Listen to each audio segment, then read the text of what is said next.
नमस्कार, मी निलेश वसावे. मुख्यमंत्री युवा कार्य प्रशिक्षणार्थी योजनेअंतर्गत संपूर्ण महाराष्ट्रामध्ये बरेच असे युवा युवतींनी प्रशिक्षण घेतलं आहे.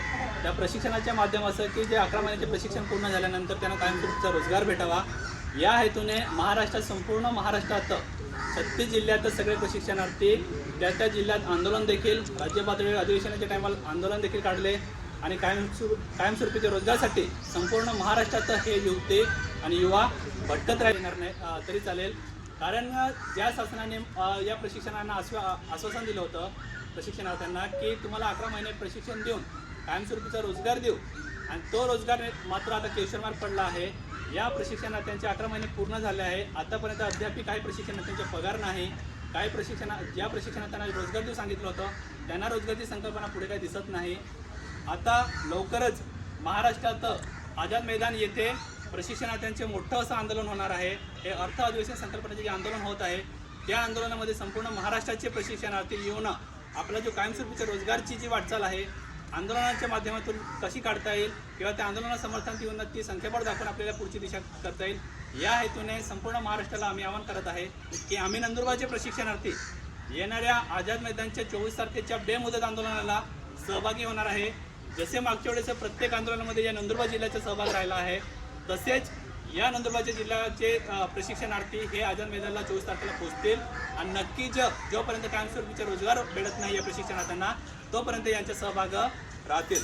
तसेच आपण संपूर्ण महाराष्ट्राच्या जे जिल्ह्याचे प्रतिनिधी आहे किंवा राज्याचे जे नेतृत्व आहे त्यांना ही माहिती पोहोचवली होती की सगळ्या जिल्ह्यातील जे जिल्हाध्यक्ष म्हणून काम करत आहे तालुकाध्यक्ष म्हणून काम करत आहे त्यांना ही माहिती पोहोचवा की जिल्हा पातळीवरची कंत्राटी तत्वाची नियुक्ती कशी करता येईल किंवा कंत्राटी तत्वाची रिक्त पदांची माहिती काढा. मग ती रिक्त पदाची माहिती आपण जेव्हा आझाद मैदानाला पोहोचू मग आझाद मैदानाला पोहोचल्यानंतर आपण संबंधित मंत्र्यांना आपल्याला सांगता येणार की आपल्या जिल्ह्यात एवढे रिक्त पदं आहे तर तुम्ही किती का असे ना त्याच्यामध्ये 50% रिक्त पदं भरले जात असेल की 10% भरले जात असेल पण प्रशिक्षणार्थीमध्ये उर्वरित जे जिल्हा निहायचे जे रिक्त पदं आहेत त्याच्यावर तुम्ही ज्या प्रशिक्षणार्थीने 11 महिन्याचे ट्रेनिंग घेतलं आहे त्या प्रशिक्षणार्थींना तिथं त्या रिक्त पदावर कंत्राटी तत्वाची नियुक्ती करून घ्या. आम्ही मंत्र्यांच्या मध्येच बरेचशा मिटिंग झाल्या त्या मिटिंगनंतर अधिवेशनामध्ये आम्ही मिटिंग झाल्यानंतर आमचं असं बोलणं झालं की पदनिर्मिती झाली की त्या प्रशिक्षणार्थ्यांना समायोजन करता येईल. जेवढे पण तुमच्या लेवलला करतात तेवढे होतील राज्य लेवलला पण पदनिर्मिती होणे महत्त्वाचं आहे. तर इथं निर्मितीचा विषय येत नाही. महत्त्वाचा विषय हा आहे की जर जिल्ह्याला ऑलरेडी जे कॉन्ट्रॅक्ट तत्वाची नियुक्तीची जर रिक्त पदं असेल तर ते जिल्ह्याच्या अधिकाऱ्यांना मुख्य कार्यकारी अधिकाऱ्यांना प्रथम शिक्षणाधिकारी असो की DHO साहेब असो किंवा संबंधित कोणत्याही आस्थापनाच्या अधिकाऱ्यांना आपण हे निवेदन देऊ शकतो की आपल्या डिपार्टमेंटला एवढे रिक्त पदं आहे तर त्या रिक्त पदावर या 11 महिन्याचे ट्रेनिंग घेतलेल्या प्रशिक्षणार्थ्यांना तिथं तुम्ही समायोजन करून घ्या जेणेकरून आम्ही जो कायमस्वरूपीच्या रोजगार जो शासनाकडे जो मागत आहे तो शासनाकडे राज्य पातळीवर जर राज्यमंत्र्यांनी जर त्याच्यामध्ये आम्हाला समायोजन नाही करून घेतलं तर जिल्हा पातळीवर तरी त्या रिक्त पदाचे समायोजन करून घ्या असं आपण त्या संबंधित अधिकाऱ्यांना सांगू शकतो.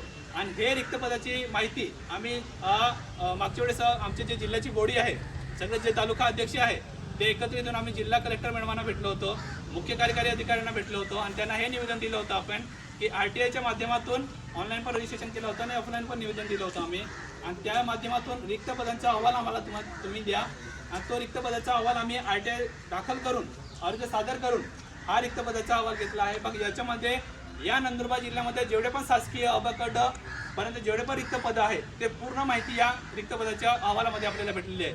तर ही माहिती सगळ्या जिल्ह्यांनी या पद्धतीचा व्यवहार करून सगळ्या जिल्ह्यांनी ही माहिती गोळा करणे या माहितीसहित आझाद मैदानाला येणार आहे. प्लस ही जी रिक्त पदं असेल ते आपल्या जिल्हा पातळीवर कसं समायोजन करून घेता येईल प्रशिक्षणार्थ्यांसाठी याचे देखील जिल्हा पातळीवर आंदोलन व निवेदन देणे गरजेचं आहे.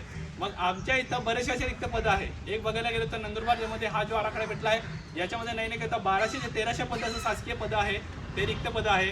त्या रिक्त पदावर ज्या प्रशिक्षणार्थ्यांना जेवढे पण आमच्याकडे 5800 प्रशिक्षणार्थी होते सेकंड टर्ममध्ये जॉईनिंग झाले ते 4900 प्रशिक्षणार्थी होते.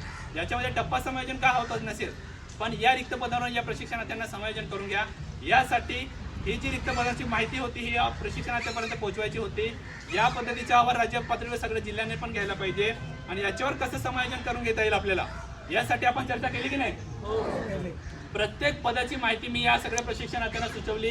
कोणतीही गोष्टी लपवता कामा नये.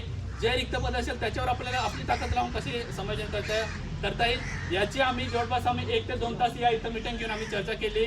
म्हणजे हे रिक्त पदं कधी बाहेरच्या लोकांना न भरता, ज्यांनी प्रशिक्षण नाही घेतलं त्यांना न भरता, ज्यांनी प्रशिक्षण घेतलंय शासकीय योजनेच्या अधिकृत GRच्या अधिकृत आपण प्रशिक्षण घेतलेलं आहे, त्या प्रशिक्षणार्थ्यांना तिथं या रिक्त पदावर समायोजन करून घ्यायला पाहिजे. असा अहवाल आम्ही जिल्हा पातळीवर आम्ही जिल्हा कलेक्टर मॅडमांना देखील भेटून सुद्धा आम्ही त्यांना अहवाल सादर केला आहे. आणि जे रिक्त पदाची जी माहिती आमच्याकडे होती नाही, पण ही माहिती घेऊन आम्ही अजून निवेदन कलेक्टर मॅडमांना, CO साहेबांना, DHO साहेबांना सुद्धा निवेदन देणार आहे. निवेदनची संकल्पना आमच्या मीटिंगमध्ये जी चर्चा झाली त्या पद्धतीने संकल्पना होईल. ही संकल्पना संपूर्ण महाराष्ट्रामध्ये सगळ्या प्रशिक्षणार्थ्यांनी राबवायला पाहिजे. म्हणून आम्ही हे आजची मीटिंग या पद्धतीचे कार्य जर आपल्या जिल्हा पातळीचे रिक्त पद असेल याचे समायोजन कसं करता येईल हे आपल्या ताकदीवर आणि आपल्या न्यायावर होऊ शकतो.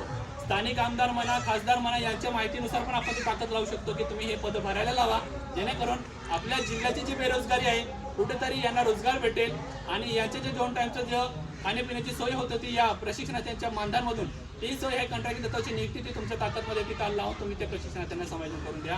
ही ताकद आमदारांनी लावायला पाहिजे की नाही? आमदारांनी पण लावायला पाहिजे, खासदारांनी पण लावायला पाहिजे, संबंधित अधिकाऱ्यांनी पण योग्य ते मार्गदर्शन करायला पाहिजे की नाही? करायला पाहिजे. कारण इथं नाही MIDC आहे, नाही उद्योग आहे आमच्याकडे, तर शासकीय आस्थापनाचे रिक्त पद असेल तिथं समायोजन करून घ्यायला पाहिजे की नाही? आणि आपण परमनंटचा रोजगार मागत आहे का? आम्हाला कायमस्वरूपीची कंत्राटी तत्त्वावर रोजगार देऊन द्या तरी आम्ही घ्यायला तयार. तुमच्या नियमानुसार जो पगार देता येईल त्या पगारावर आम्ही काम करायला तयार आहे. आम्ही प्रशिक्षणार्थ्यांच्या शासनाकडे कशी मागणी करत आहे की 10,000 मानधन देत होते, 10,000 वर जरी राबवलं तरी आम्ही राबायला तयार आहे. कुठेतरी आम्हाला समाजामध्ये त्या गोष्टीची मान सन्मान आहे ती घेऊन आम्ही जगायला तयार आहे. असं करून आम्ही राज्यमंत्र्यांकडे निवेदन देत असतो. तसंच मी कलेक्टर आणि इथले शासकीय आस्थापनाला हे आम्ही लवकरच सुचवणार की या रिक्त पदावर या प्रशिक्षणार्थ्यांना समायोजन करून घ्या. हा विषय होता आमच्या महत्त्वाचा. तसंच ही माहिती सगळ्या राज्यभरात सगळ्या जिल्ह्याच्या प्रशिक्षणार्थ्यांनी घ्यावी.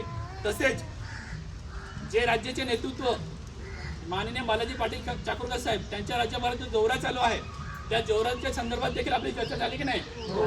तर आमच्या इथं साहेबांचा दौरा हा 15 तारखेला सांगत होतो. मग 15 तारखेला महाशिवरात्री असते.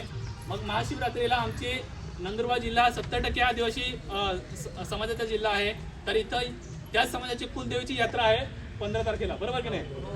तर ती मूळ यात्रा असते ती, मग ती गोष्टी काही अडचणीच्या असू शकतात. पण दुसरी कोणती पण डेट घेऊन आम्ही माननीय बालाजी पाटील चाकूरकर साहेबांना आमच्या लेवलला ज्या पद्धतीने स्वागत करता येईल किंवा ज्या पद्धतीने त्यांच्या मूल्याचं मार्गदर्शन आम्हाला घेता येईल त्या पद्धतीचे आम्ही तो कार्यक्रम आणि व ते त्यांच्या मूल्याचं मार्गदर्शन घ्यायचा प्रयत्न करू. ती साहेब जी डेट सुचवणार त्या डेटला आम्ही जास्तीत जास्त संख्येने उपस्थित राहील त्याचं स्वागत करू. हेही देखील आमच्या या जिल्ह्याच्या नियोजन ठरलेलं आहे. रखडले पेमेंट संदर्भात चर्चा झाली. या जिल्हा निहाय नियुक्त पदांसोबत चर्चा झाली. आझाद मैदानला 24 तारखेपासून आम्ही बेमुदत आंदोलनाला सहभाग होऊ याची देखील चर्चा झाली की नाही?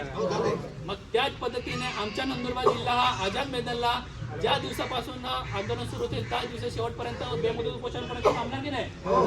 तोपर्यंत आमचा जिल्हा थांबायला तयार आहे. का थांबायला तयार? मी तुम्हाला माहिती तो सांगतो की ही बेरोजगारीची संख्या आहे म्हणून आज पण गोळा झाली आहे.